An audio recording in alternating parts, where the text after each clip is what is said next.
यहाँ त मैले सुरुमा फर्स्टको लेक्चरमा मैले के गरेँ यसको बारेमा कन्सेप्ट भन्दै अब्जेक्ट ओरिएन्टेड भनेको किन बेटर हुन्छ प्रोसिड्युरल भन्दा भनेर भन्दै र त्यसको एक्जाम्पल पनि मैले गराइदिएको थिएँ हैन त्यसको सी र सी प्लस प्लसको हेल्पबाट सी भनेको प्रोसिड्युरल हो भने सी प्लस प्लस भनेको अब्जेक्ट ओरिएन्टेड कन्सेप्ट हो अब अब्जेक्ट ओरिएन्टेडको बेनिफिट्स भनेको त्यही चारवटा पिलर हो हैन त्यही चारवटा पिलरको कारणले गर्दा अब्जेक्ट ओरिएन्टेड बेनिफिट्स भयो भनेर मैले अर्को दिन भनेको थिएँ सेकेन्ड उसमा हैन अब फर्स्ट लेक्चरमा मैले क्लास र अब्जेक्टको बारेमा धेरै भनिसकेको थिएँ अनि त्यसपछि मैले के भने एब्स्ट्र्याक्सन र एन्क्याप्सुलेसनको एक्जाम्पल चाहिँ योभन्दा अघिल्लो दिन भनेको थिएँ डे 3 मा हैन आज चाहिँ मैले के को बारेमा भन्छु यो इनहेरिटेन्स र पोलिमोर्फिजम भन्न त मैले यो पहिला पनि भनिसकेको छु त्यही पनि आज चाहिँ यसको रिपिट गरिदिन्छु धेरै कुराहरू मैले रिपिट गरिरहेको छु किनकि यो भनेको तिमीहरूको स्टार्टिङ तिमीले केमा गइरहेछ अहिले यो रियल वर्ल्डमा कस्तो खालको कन्सेप्ट चाहिँ युज हुन्छ भन्ने कुरा तिमीले बल्ल सिक्न गइरहेछ त्यही भएर मैले यसलाई धेरै कुरालाई रिपिट गरिदिइरहेछु हैन यो कन्सेप्ट चाहिँ हाम्रो केमा युज हुन्छ यो जे कुरामा पनि यही कन्सेप्ट युज हुन्छ यो कन्सेप्ट नबुझिकन हामी कुनै पनि प्रोग्रामिङ केही पनि डेभलप गर्न सकिन यो वेबसाइट बनाउनु पर्यो या कुनै पनि मोबाइल एप्लिकेसन बनाउन पर्यो भने पनि यसैको कन्सेप्टको हेल्पबाट हामीले गर्ने हो ठुल्ठुलो काम जति पनि प्रोजेक्टहरू बन्छ यसैको हेल्पबाट बन्छ ल यति कन्सेप्ट बुझिसकेपछि तिमी जुन पनि प्रोग्रामिङ ल्याङ्ग्वेजमा चाहिँ छिर्न सक्छौ यो सी प्लस प्लस बुझिसकेपछि तिमीलाई जाभामा जान छ कि पाइथनमा जान छ केमा जान छ हैन सबैमा जान सक्छौ अब मैले के भने यो डाटा यो भनेको के भने मैले यो भन्दा अगाडि भनिसकेको छु आज चाहिँ इनहेरिटेन्सको बारेमा भन्छु इनहेरिटेन्स र मैले पोलिमोर्फिजम आज भन्छु है यहाँ त इनहेरिटेन्स भनेको के लेख्छ यसले inheritance is the process by which object of one class inherits the characters of another class as part of its definition भनेको एउटा क्लासको अब्जेक्टलाई के गरिरहेको छ इनहेरिट गरिरहेको छ अर्को क्लासको डेफिनेसनलाई हैन भनेको यो भनेको के हो भन्दाखेरि यो यसको चाहिँ हामीले हियरार्किकलबाट मजाले बुझिन्छ हैन हियरार्की हेरेर हैन जस्तो के हुन्छ भन्दाखेरि मैले के गर्न सक्छु भन्दाखेरि मानौं फर एक्जाम्पल मैले यसैमा मैले पेन्टमा गराए मानौं मसँग दुईटा क्लास छ हिजो मैले के को एक्जाम्पल एउटा गराएको थिएँ एउटा रेक्टेंगलको गराएको थिएँ नि हैन हिजो मैले के को गराएको थिएँ रेक्टेंगलको कन्सेप्ट बुझ्ने है यसमा प्रोग्राम गर्ने हैन जस्तो तिमीले सी मा के गर्ने थियो धेरै सकेसम्म धेरैको प्रोग्राम गर्ने थियो नि हैन तिमीले के को गर्ने थियो मानौं कसरी नम्बरलाई एड गर्ने कसरी जोड्ने हामीले यो भनेको हामीले त्यत्रो धेरै प्रोग्राम गर्ने हैन यसमा चाहिँ मेन कन्सेप्ट के हो भन्ने काम कसरी हुन्छ भन्ने कुरा मात्र सिक्ने हो है धेरै प्रोग्राम लेख्ने हैन यसमा जस्तो रेक्टेंगलले पुरै च्याप्टर भइन सक्छ हाम्रो बुझ्यौ नि त्यो धेरै प्रोग्राम गर्न पर्दैन प्रोग्राम कसरी गर्ने भनेको तिमीले सी मा सिकिसक्यौ यसमा चाहिँ हाम्रो कन्सेप्ट हामीले के कुरालाई कसरी गर्दा राम्रो हुन्छ भन्ने कुरा मात्र हेर्ने यसमा हामीले कसरी प्रोग्राम गर्ने भन्ने कुरा भन्दा नि कसरी गर्ने प्रोग्राम एक दुईटा आउँछ तर हामीले त्यो प्रोग्रामलाई हामीले केमा इम्प्लिमेन्ट गर्ने यो सी प्लस प्लस मा न अब यो एउटा रेक्टेंगलको क्लास भयो क्लास भन्नु हुने बित्तिकै यस भित्र के हुने भयो डाटा मेम्बर र मेम्बर फंक्सन हुने भयो नि हैन क्लास भन्ने बित्तिकै के हुने भयो दुईटा पुरै हुने भयो नि हैन त्यस्तै यसको पनि के हुने भयो डाटा मेम्बर र मेम्बर फंक्सन जब इनहेरिटेन्स हुन्छ भने मानौं मैले यहाँ इनहेरिटेन्स भनेको के हुने भयो यो रेक्टेंगल क्लास चाहिँ यो बुवा भयो भने तिम्रो मानौं यो तिम्रो बुवा भयो भने यो तिमी भयो हैन यो के भयो तिमी भयो इनहेरिटेन्स भनेको बुझाए अब यो भनेको यो तिमी यो क्लासको केही क्यारेक्टरिस्टिक्स छ नि हैन यो क्लासको क्यारेक्टरिस्टिक हेर त तल सरिरहेछ नि हैन धेरै कुराहरू यसको गुणहरू के भइरहेछ यो क्लासमा आइरहेछ यो तिमीमा आइरहेछ तिम्रो बुवाको गुण तिमीमा धेरै कुरा हुन्छ नि हैन त्यसैले हामीले के भनिन्छ इनहेरिटेन्स भनिन्छ भनेको यो मैले मानौं अब मैले के गर्न सके मानौं मैले चाहिँ क्युबोइडको अब्जेक्ट बनाए भने हामीले अब्जेक्ट बनाउँदा के गर्ने थियो क्युबोइड यो क्लासको नेम सेम लेख्न पर्छ अनि अब्जेक्ट नेम हो नि हैन सिन्ट्याक्स हाम्रो के हो सिन्ट्याक्स अफ क्रिएटिङ अब्जेक्ट यसको सिन्ट्याक्स के हो सिन्ट्याक्स यसको क्लास नेम एक्जाममा सोधिदिन सक्छ यो तिमीलाई क्लास नेम अनि object name. Write the syntax of creating object भनेर सोधिन सक्छ क्लास नेम अनि object name space object name लेख्ने है के छ class name object name space object name भनेको के हो अब मलाई मानम यो तिम्रो क्लासबाट तिम्रो बुवाको गुणहरु कुनै कुनै चाहियो भने बुवाको प्राइभेट कुराहरु हेर्न पाइन्न है जस्तो तिम्रो बुवाको के प्राइभेट कुराहरु छ भने यो तलबाट हेर्न मिल्दैन तर बुवाको जुन पब्लिक कुराहरु छ त्यो सबै कुरा हेर्न मिल्छ जस्तो मैले क्युबोइड बनाइदिए हैन क्युबोइड बनाइदिए अनि यो क्लासको नाम जे लेख्दिन नि मिल्छ ए सरी अब्जेक्टको नाम जे लेख्दिन नि हुन्छ क्लासको नाम सेम लेख्न पर्छ यहाँ जे छ त्यही लेख्न पर्छ र अब्जेक्टको नाम जे लेख्दिन नि हुन्छ है यो भनेको हाम्रो हेर त सिन्ट्याक्स अनुसारले भयो नि हैन क्लास नेम अनि अब्जेक्ट नेम अब यो सी ले यहाँ भएको पुरै मेम्बरलाई एक्सेस गर्न सक्छ र यहाँको पनि एक्सेस गर्न सक्छ यो मेम्बर भनेको के हो यहाँ मानम इन्टिजर छ इन्ट अब रेक्टेंगलमा के हुन्छ इन्ट हाइट हुन्छ नि हैन ए सरी हाइट हुँदैन रेक्टेंगलमा के हुन्छ अरे लेन्थ हुन्छ अनि ब्रेथ हुन्छ लेन्थ र ब्रेथ अलरेडी माथि हुन्छ नि हैन मलाई लेन्थ र ब्रेथ फेरि यसमा लेख्न परेन नि हैन सेम हो मलाई यसमा फरक के मात्रै चाहिन्छ हाइट मात्रै भए हुन्छ नि हैन हेर त माथिको क्यारेक्टरिस्टिक्स तल ल्याउने फेरि यहाँ मलाई लेन्थ र ब्रेथ त चाहिन्छ नि कीबोर्डको लागि तर मलाई फेरि लेन्थ र ब्रेथ लेख्न पर्दैन किन पर्दैन अलरेडी माथि मैले लेखिसकेको छु नि हैन त्यही भएर लेन्थ र ब्रेथ चाहिएन के मात्रै फरक हुन्छ त्यो मात्रै लेखिदिन्छ यहाँ यसमा के चाहियो मलाई अब हाइट चाहियो नि हैन हाइट भनेको त कीबोर्ड भनेकै हाइट चाहिन्छ रेक्टेंगल बनाउनलाई हामीलाई हाइट चाहिँदैन नि हो कि नै त्यही भएर के फरक चाहिन्छ हैन त्यो मात्रै लेख्न मिल्छ हेर त यसले के गर्यो माथिको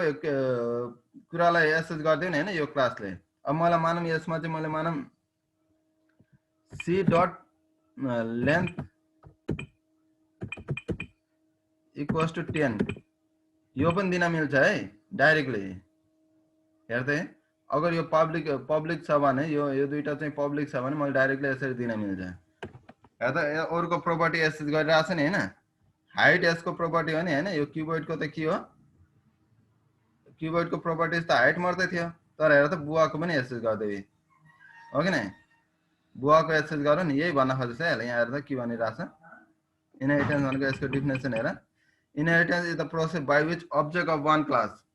भनेको अब्जेक्ट अफ वान क्लास भनेको अब्जेक्ट हेर त कीबोर्डको अब्जेक्ट एउटाको अब्जेक्ट भनौं नि हैन कीबोर्ड भने यो क्लास भयो यसको अब्जेक्ट भनेको के हो यो सी हो नि हैन अब्जेक्ट भनेको त अब्जेक्ट भनेको के हो एक्चुअल थिङ जुन चाहिँ बनिसक्यो हैन कीबोर्ड चाहिँ भनेको एउटा डिजाइन हो यो भनेको के एउटा डिजाइन हो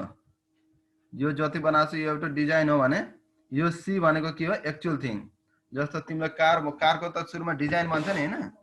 त्यो डिजाइन बनिसकेकालाई हामीले के भनिन्छ फेरि जब तिमीले चलाउने खालको कार भन्छ त्यसलाई के भनिन्छ अब्जेक्ट भनिन्छ त्यस्तै यो सी भनेको के हो हाम्रो अब्जेक्ट हो यो कारले के गर्न सक्यो यसको लेन्थलाई एक्सेस गर्न सक्यो र सबै कुरा यसको एक्सेस गर्न सक्यो नि हैन एक्सेस गर्न सकेन भने त कार चल्छ त चल्दैन नि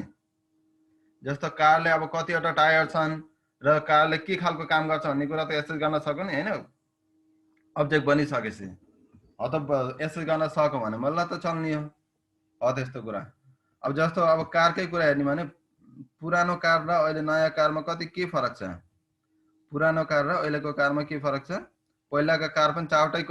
चक्काको हुन्थ्यो अहिले पनि चारवटै चक्काको छ हैन फोर व्हीलरै छ हो कि नै त्यो त फोर व्हीलर भन्ने त सेम भयो नि फरक के मात्रै हुन्छ फरक चाहिँ तिम्रो अब के हुन सक्यो कम्फर्टेबल सिट हुन सक्यो हैन के फरक छ त्यो चाहिँ हामीले तल लेख्ने हो माथि सेम भएको माथि हुन्छ हैन सेम भएको माथि हुन्छ अब यही भनेको इनहेरिटेन्स छ यहाँ हेर के लेखेछ यसले is the process by which object of one class inherits the characteristics of another class हेर त अब्जेक्ट अफ वान क्लास हेर कीबोर्डको क्लास हो तर यसले क्यारेक्टरिस्टिक्स हेर त लेन्थ भनेको माथिकोलाई लिइरहेछ नि हैन हो कि नहीं क्यारेक्टरिस्टिक्स अफ अनदर क्लास अर्को क्लासको क्यारेक्टरिस्टिक लिइरहेछ भने त्यति बेला हामीले त्यस्तो प्रोसेसलाई हामीले के भनिन्छ इनहेरिटेन्स भनिन्छ बुझ्यौ नि यसलाई अझै डिपली हामीले पछि पनि हेरिन्छ यो टेन्सन नल्याऊ यो गर्ने कुराहरू पछि हेरिन्छ तर मेन कुरा यो भनेको कुरा बुझ्यौ कि नै यति मात्रै बुझ्न पर्यो तिमीले यति मात्रै बुझ्यो हुन्छ यो चित्र बनाउनेहरू यो हामीले पछि पनि हेरिन्छ बुझ्यौ नि यो भनेको के छ एउटा अनि यति बुझ्न पर्यो अहिलेलाई यति बुझेपछि हुन्छ है यति भन्दा नि यहाँबाट यता माथि यति त मैले धेरैचोटि गर्दै सकेको छु नि हैन यति बुझ्न पर्यो अहिलेलाई object of one class inherits the characteristics of another class object of one class inherits characteristics of other class अरूको characteristics लाई एसेस गरिरहेछ जस्तो तिम्रो अब्जेक्टलाई के गरिरहेछ बुवाको characteristics लाई एसेस गरिरहेछ हैन तिमी त एउटा मान्छे हौ तिम्रो गुण चाहिँ बुवाको गुण पनि तिमीमा सरिरहेछ र तिमीले त्यही अनुसारको काम गरिरहेछ भनेको है It supports the conceptual hierarchical classification. It allows the extension and reuse of existing code without having to rewrite the code. हेर त यसलाई हायरार्किकललाई सपोर्ट गर्यो नि हेर त माथिबाट तल सरिरहेछ नि हैन यस्तालाई हामीले हायरार्किकल भनिन्छ है एउटा हायरार्की सपोर्ट गर्छ कि नै हायरार्की सपोर्ट गरेछ अनि त्यसपछि अर्को के भयो अनि यसले हेर त रियुज द कोड हेर त एउटै कुरालाई हामीले डबल लेख्न परेन नि हैन यहाँ मलाई लेन्थ र ब्रेथ लेख्न पर्यो फेरि परेन भनेको एक्जिस्टिङ कोड माथि जे लेखेछ त्यसैलाई फेरि रियुज गर्न सकेछु नि हैन मैले हो कि नै यसको लागि पनि के गर्न सके मैले माथिकै कुरालाई युज गर्न सके हो त्यति बेला हाम्रो के हुन्छ हेर्थे it allows the extension and reuse of existing code भनेको लेन्थ र ब्रेथ भनेको अलरेडी बनाइसकेको कोडलाई मैले फेरि तल किबोर्डको लागि पनि मैले युज गर्न सके without having to reuse the code फेरि मलाई किबोर्डको लागि छुट्टै लेख्न परेन लेन्थ र ब्रेथ त्यो माथिकालाई तान्दैछ भइहाल्ने भयो है अब यहाँ के लिए inheritance is appropriate when a class is a kind of another type when a class is a kind of another type for example in OOPS the code of the concept of inheritance provides the idea of reusability त्यो माथिकै कुरा भनिरहेछ यसले we can use additional feature to an existing class without modifying it हामीले माथिको कुरालाई हामीले we can use additional feature to an existing class without modifying it हामीले चाहिँ यसमा चाहिँ केही पनि मोडिफाई नगरिकिन हैन यसमा केही चेन्ज नगरिकिन हामीले त्यसैको कुरालाई यसमा युज गर्न मिल्छ भनेछ है हैन the process of deriving a new class from is called inheritance यति यो नलेख्ने हुन्छ यो चाहिँदैन यो किनकि यही कुरा यहाँ भनेको छ हैन त्यही भएर यो परेन यो लेख्नलाई यो चाहिँ पर्दैन यो सेम कुरा है एउटै कुरालाई दुई चोटि रिपिट गरेछ यहाँ अब यहाँ हेर यसको हेर त example of inheritance को हेर vehicle हेर त vehicle भनेको त धेरै खालको हुन्छ नि हैन टु व्हीलर हुन्छ फोर व्हीलर हुन्छ हो कि नै vehicle भनेको त सबैलाई vehicle नै हो नि हैन vehicle भन्ने बित्तिकै तिमीले टु व्हीलर पनि हुन सक्छ फोर व्हीलर पनि हुन सक्छ हो कि नै हुन सक्छ अब vehicle भनेको त यसै ओभरऑल हो नि हैन हो कि नै अब शेप बन्यो भने पनि के हुन सक्छ शेप पनि के हुन सक्छ सर्कल पनि हुन सक्छ रेक्टेंगल पनि हुन सक्छ नि हैन शेप के हुन सक्छ सर्कल पनि हुन सक्छ रेक्टेंगल पनि हुन सक्छ अनि अरु अब कार भन्यो भने पनि के हुन सक्छ अब इनोभा पनि हुन सक्छ सुजुकी पनि हुन सक्छ बाइक भन्ने बित्तिकै के हुन सक्छ बुलेट पनि हुन सक्छ या स्प्लेन्डर पनि हुन सक्छ बाइक भनेको त एउटा ओभरऑल हो नि हैन कस्तो खालको भनेको त क्लियरली भन्नेको छैन हो कि नै अझै यसलाई बाइकलाई पनि अझै टुक्राउन मिल्छ बाइक भनेको के हुन सक्छ यहाँ स्प्लेन्डर हुन सक्छ अनि अर्को हुन सक्छ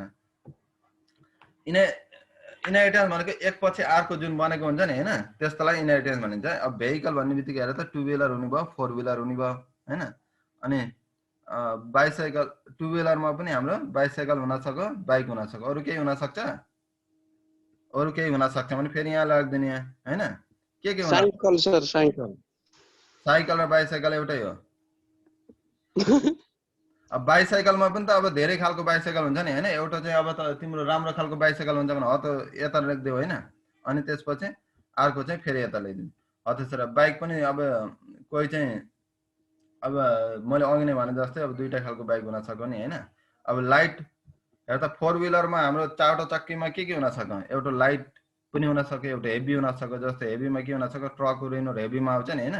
यहाँ यसलाई पनि अझै यता ट्रक भनेर त्यसो लेख्न मिल्छ है। ट्रक र अर्को के हुन्छ अरू त्यसरी लेख्न मिल्छ। अब लाइटमा पनि हाम्रो कार हुन सक्यो, टेम्पो हुन सक्यो, अरू के हुन्छ लाइटमा हैन, हो त गर्न सक्यो। अब कारमा पनि अघि नै भने जस्तै अब सुजुकी हुन्छ कि अब के हुन्छ हैन, अझै यसलाई ब्रेकडाउन गर्न मिल्छ। यो भनेको के हो, ब्रेकडाउन गर्ने प्रोसेस है। हेर त हेयरार्किकल मेन्टेन गर्छ नि हैन, माथिबाट तल टप डाउन हो कि नै, माथिबाट तलसम्म हामीले यसरी ब्रेकडाउन गर्दै गइएछ नि हैन। हेर त यसैको क्लासलाई हामीले तल इनहेरिट गरिरहेछौँ। भेहिकल भन्ने बित्तिकै यो दुईटा हुने भयो हैन। अब यो मल्टिपल इनहेरिटेन्स यो यस्ता यस्तै पछि पनि हेरिन्छ हैन, अहिले टेन्सन लिन परेन यसको हैन। यसको इनहेरिटेन्सकै च्याप्टरमा हेरिन्छ, अहिले यो टेन्सन नलिऊ। यो मल्टिपल इनहेरिटेन्समा अर्थ हैन कि यसमा धेरै टाइप्स अफ इनहेरिटेन्स छ, त्यो टाइप्स अफ इनहेरिटेन्स चाहिँ हामीले पछि हेरिन्छ है, बुझ्यो नि। यो अहिले यसलाई छोड्दियो, यसलाई। यसमा टाइप्स अफ इनहेरिटेन्समा धेरै छ, मल्टिपल इनहेरिटेन्स छ हैन, अनि मल्टी लेभल इनहेरिटेन्स छ, धेरै छ। यहाँ एउटा मात्रै देश छ, त्यही भएर अहिले नहेरौँ यसलाई। तर इनहेरिटेन्स भनेको के हो कुरा बुझ्न पर्यो नि हैन। इनहेरिटेन्स भनेको के हो, माथिको कोडलाई is the process by which object of one class inherits the characteristics of another class as parts of its definition. एउटा क्लासको अब्जेक्टलाई अर्को क्लासको उलाई चाहिँ एक्वायर गरिरहेछ भन्ने कुरा बुझ्न पर्यो है, बुझ्यो नि। इनहेरिटेन्स भने यति मात्रै हो, अरु केही छैन, अरु केही छैन। अब पोलिमर्फिजम पनि भन्दाखेरि एउटै सुनाउला हैन। पोलिमर्फिजम भनेको के हो, polymorphism means having many form. Inheritance भनेको के हो, माथिको क्यारेक्टरिस्टिक तललाई एक्वायर गर्ने हो नि हैन। तर पोलिमर्फिजम भनेको के हो भन्दाखेरि जस्तो अब तिमीले कार भन्यो भने हैन, कार भन्यो भने के हुने भयो, जस्तो मैले यहाँ कार भन्यो भने कार त धेरै खालको कार हुने भयो हैन। अघि नै भने जस्तै इनोभा पनि हुने भयो या अरु कार पनि हुने भयो। त कार मात्रै भन्यो भने मलाई थाहा हुने भएन नि कुन कार हो भनेर हैन। कार भनेको के एउटा जेनरल भ्यू हो कि नै, जेनरली हामीले कार भनिन्छ नि हैन, कुनै स्पेसिफिक भएन नि हैन। कार भनेको त भयो त स्पेसिफिक भएन। अब स्पेसिफिक कति बेला हुन्थ्यो, स्पेसिफिक त्यति बेला हुन्थ्यो जति बेला मैले मानम इनोभा भन्दै भने त के हुने भयो, इनोभा भन्यो भने त स्पेसिफिक भयो नि हैन, हो कि नै। इनोभा भन्यो भने मैले के भयो सर, हामीलाई स्कुलमा पढाउन मिल्दैन अनलाइन क्लास। सर स्कुलमा पढाउन मिल्दैन र अहिले यो कुरा चाहिँ स्कुलमा अहिले यहाँ तिमीले भिडियो सिडियो मैले हाल्दैछ, मजाले भिडियो हेरे त हुन्छ नि। भिडियो हेर्ने घर गर्ने केही गर्न अल्छी लाग्छ तिमीलाई, भए जतिको सरले गर्दै हुन्थ्यो भन्ने मात्रै सोच्छ। इनोभा र अर्को अरू कोही पनि पढे हैनन् नि त, अनि सब स्कुलमा आउँछन् अरूको घर। ल यो चाहिँ यो पछि हेरौँला यसलाई चाहिँ हैन, यो पोलिमर्फिजमलाई। अब यस्तो लकडाउनको कोरोना बढ्न लागिरहेछ फेरि, अनि कोरोना लाग्यो भने माथि गयो भने, अनि स्कुलको चक्करले माथि गयो भने के गर्ने भन त ल। त हामीले सोचिरहेछौँ अब मिल्ने भए त स्कुलमा हामी आइरहेको छौँ स्कुलमा हैन, मिल्ने भए त स्कुलमा गराइहाल्ने थियो नि, स्कुलमा नआउने भए पो आउँदैन भन्न हुन्थ्यो। सधैँ जानुपर्छ